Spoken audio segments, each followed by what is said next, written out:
What's going on, everybody? All right, so little garden update. Everybody else is doing their garden updates, and I've been busy. Just got done with the hydroponics build, so y'all got to see that. And so now I'm just gonna bring y'all around and show y'all what we got growing on around here. Okay. So y'all know that I had dug these prinums up that are in the black top going around. They're doing really good. They've all bounced back just like I thought they would. Got my hot peppers over here. Habanero. I really only like habanero, you know, for seasoning and for cooking and whatnot. That's just, you know, I like hot. So that's a little cucumber that's sprouted up in there. And then I've got my Carmen peppers over here. So those are sweet. They're long, sweet red peppers. They're called Carmen peppers. So I guess we'll start on this one. And I guess you don't need to see me the whole time. So a couple of the I got some worms going on. So that's some rattlesnake beans that didn't make it, and I know for a fact that I've got worms in here. The potato worms and in here, and got it really bad over here. And I've got my organic OMRI listed stuff coming in from Haas Tools to take care of these worms, and I'm hoping to that should be here in the next day or so, and hopefully I won't lose my potatoes. So we took out the eggplants from over here because we didn't get any cucumbers, and man, we love cucumbers, right? So we've got straight neck squash on the outside, cucumbers on the inside. I still have to get this trimmed back. It's out of control. Eggplant, Black Beauty, I think. These are the butternuts, and getting some mildew. It's been raining like crazy, and today is the first time that I have seen this. Okay, and that is definitely some powdery mildew, and it's only because the humidity down here in South Mississippi has skyrocketed, and this is all, well, oh man, it's pretty bad. It's amazing how fast that mildew will pop up on your plants. Just amazing how fast that happens. Carrots down here, they're doing good. And then I've got the spaghetti squash over here. Y'all, we've been harvesting butternut and spaghetti squash and rattlesnake beans like crazy. It looks like Shannon's already got out here today and harvested the rattlesnake beans. There's a few stragglers in there, not many. So everything's been going good, you know. It's been looking real good. It's been growing good. And up until this humidity has hit, this real high humidity in the last couple of days, we've had great success. We've probably harvested, I would say, at least a dozen spaghetti squash. Oh, I probably got that darn. Sorry about that. I had the microphone covered up. We probably harvested about a dozen spaghetti squash, and we've got about, I don't know, 8 quart bags full of rattlesnake beans off of 12 plants that we've already harvested, and you know, we're still going strong. Oh, so forgot to show you these, because these are the bees. So my bees are doing really, really good. This is an empty hive right here. There's nothing going on in there. But these girls are working hard. They're bringing in pollen. I've already inspected them a couple of times. Once last week and once this week, or I'm sorry, week before last, and once last week. But I only went through the hive, both of the hives, halfway, just enough to see the queen. Now, you can tell by as much activity as I've got going on here, and based upon what I saw last week, today I absolutely have to get into these hives and inspect them for queen cells, because last week they were one frame shy of full capacity on both sides. Now, the middle one was my weakest hive, but it has actually caught up with the stronger hive, which is over there. So yeah, it's I got to get in there today. It's been raining the last couple of days, and it's just been really nasty. And I don't think it's a good idea to get in on them bees whenever they're whenever it's wet and stuff like that. But today I really don't have a choice. It's kind of windy and gloomy out here, and it's been raining all morning. And hopefully I don't slip and bust my tail trying to get in this chicken yard. But the maters are back here. So, all right, made it through the fence. All right, watch out, girl. Watch out. So, compost bin,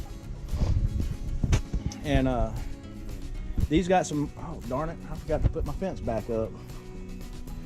So, these are all my bush plants. Now, some worms did get in here on these, and I treated these with diatomaceous earth, and I planted way too thick, way too thick.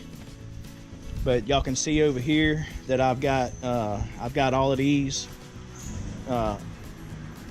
defoliated, and they're doing good. This one got topped off by the chickens. That's why it's so much shorter than the others. But you can see I've got plenty of tomatoes coming in, and they're just they're doing really good. Lots of tomatoes that are coming in. And look at this. This just, I love tomatoes, and whenever they do this, I just, ooh, man, makes me so happy. So they're gonna be just doing great. Well, they are doing great, and I'm very, very, very, very lucky. Uh-oh, look at this. Look what I see. Look at that. Come here, you. You're going to the chickens. Come here, girl. You see it? It's camouflaged.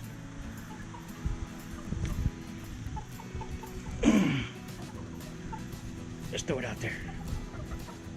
They ain't even see it. Y'all are good for nothing. Bunch of freeloaders. Actually, they're not freeloaders. They do really good laying eggs. So yeah, I can't wait for my organic pest control insecticides to come in from Haas Tools. They just did a really cool, really good, and very informative pesticide, herbicide, fungicide video this past week that was probably the most informative video that I've ever watched concerning those things. And so it was pretty cool. Now see, this is weird to me, because I put this in 2 days ago, and these chickens haven't got in here and scratched up this stuff yet. And I don't know why. They were going crazy over the leaves and everything, but there's grass clippings and leaves, but they hadn't got in here and done anything. Oh, it's hot. Ooh, that stuff is hot. That's cool. So that's doing what I want it to do. Chickens are laying eggs. Yep. So what I'm getting ready to go do right now, tomorrow is Mother's Day, y'all.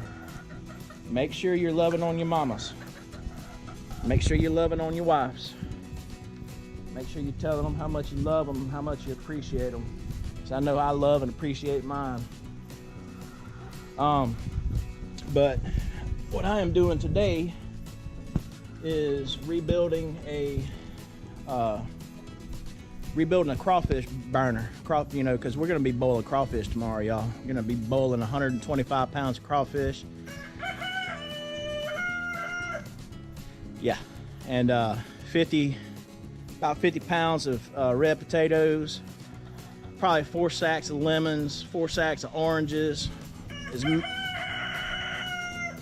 as many mushrooms as we can find, as much garlic as we can find. It's gonna be a good time. So that's what I'm doing today. I got to get that burner fixed. I've been fighting my burners for the last few years, and I went to Ace Hardware today, and yeah, I got it, whoo, souped up freaking burner today. I'm gonna soup it up. It's gonna be awesome. So anyway, just wanted to run y'all through a little garden update and show y'all what we had going on.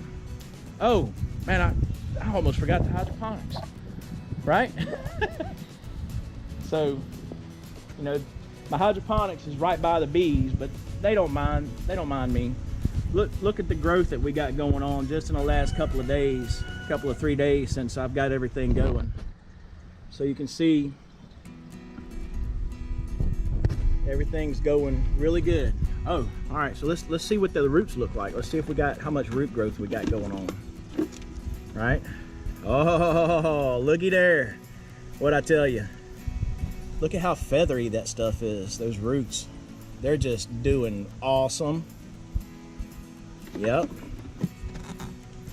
Doing great. It's just what I thought it would do. So if that one looks like that, it's guaranteed that the rest of these are gonna look like that too. I did get some worm damage on here, and I used some Captain Jack's Dead Bug Brew, which is, you know, it is what it is. I had to get them off. There's a, no, I thought that was a little one. So yeah, as you can see in the daylight, these are just like in the video, just straight down spouts. There's no leaks. None of this is glued together.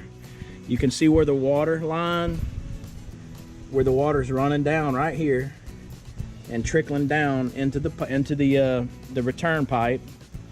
No leaks, y'all. And just comes right back down into the sump right here, and there's a pump. Pumps it right back up. This is 1/2 inch polypropylene tubing. And then this is the one that's gonna go over that way for the next setup. Goes out that way. 1/4 inch tubing with the emitters right there. Okay, and that's it, man. It's nothing to it. J-hook's holding my downspout or my return pipes up, and there you go. So there's your daylight view of the hydroponic system. So that's it. And I did a system kind of like this at my old house, but I didn't use coffee cans. I thought it would be cool to repurpose those coffee cans to do that with, and just show you that you don't have to spend a bunch of money, you know, to get these things and grow with them. So, all right, y'all, that's enough. We're about 13 minutes into this video. I appreciate y'all coming and watching my videos, and I appreciate, you know, all the kind comments that y'all leave. And look, you know, if y'all got any questions about any of this, and you know, you need some further explanations about something, please ask. I will drop what I'm doing to answer questions about what I do, right? So again, I appreciate y'all. If this is your first time coming to my channel or our channel, you know, I hope that you would subscribe. I hope you like it. I hope you give us a thumbs up on the videos, and I hope that you hit that bell so that you can get updated whenever we do update, or we do put some new videos out, some new content out. So there was something else I was gonna say. I forgot what it was. Oh yeah, Beach Family out.